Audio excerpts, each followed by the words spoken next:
नमस्कार दोस्तों, मेरा नाम है भुवनेश यादव और आप लोग देख रहे हैं बी की बाई मोटिवेशन। आज की इस वीडियो में आपको एक ऐसी स्टोरी सुनाने जा रहा हूँ जो हमें सिखाती है अपनेपन की भावना, जो हमें सिखाता है भ्रातृ प्रेम और काफ़ी कुछ आपको सीखने को मिलेगा इस वीडियो से, इस स्टोरी से।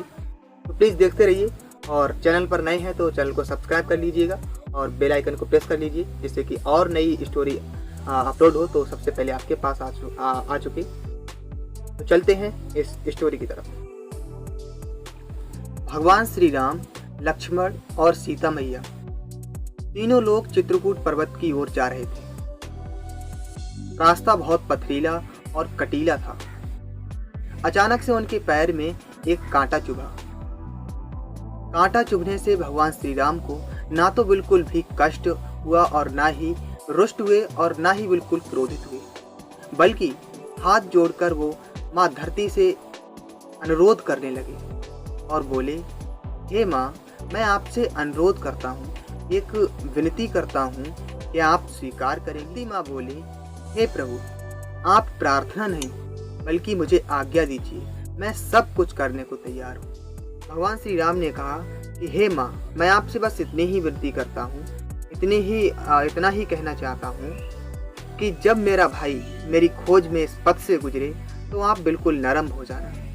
कुछ पल के लिए अपने आंचल के इन पत्थरों और कांटों को छुपा लेना। मुझे जो ये कांटा चुभा सो चुभा, लेकिन मेरे भरत को इस तरह से अब कोई आघात मत करना। भगवान श्री राम को यूं व्यग्र देखकर माँ धरती दंग रह गई और कहने लगी, हे भगवान, इस धृष्टता के लिए मैं क्षमा मांगती हूँ।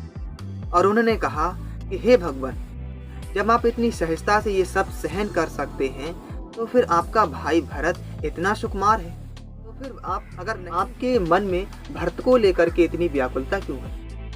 तो भगवान श्री राम कहने लगे, हे माते, आप मेरे कहने का अभिप्राय, अगर यही कांटा भरत के पाँव में चुभा तो उसके पाँव को नहीं बल्कि उसके हृदय को विदीर्ण कर देगा।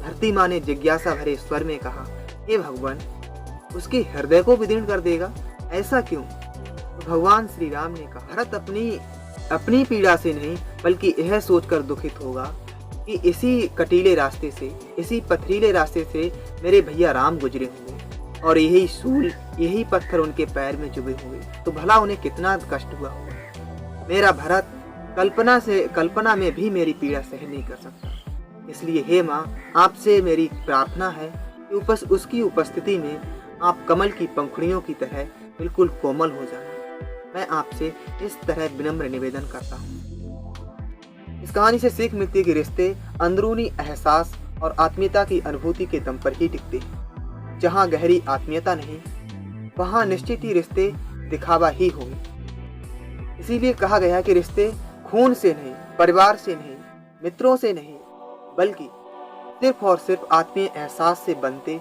और निर्वहन किए जाते। जहाँ एहसास ही नहीं, जहाँ आत्मीयता नहीं, वहाँ अपना। उम्मीद करते हैं कि आप लोगों के लिए यह वीडियो अच्छी लगी होगी, और वीडियो अच्छी लगी हो तो प्लीज़ चैनल को सब्सक्राइब कर लीजिएगा, वीडियो को लाइक कर लेना, और फिर मिलते हैं कभी इसी तरह की स्टोरी के साथ। तब तक के लिए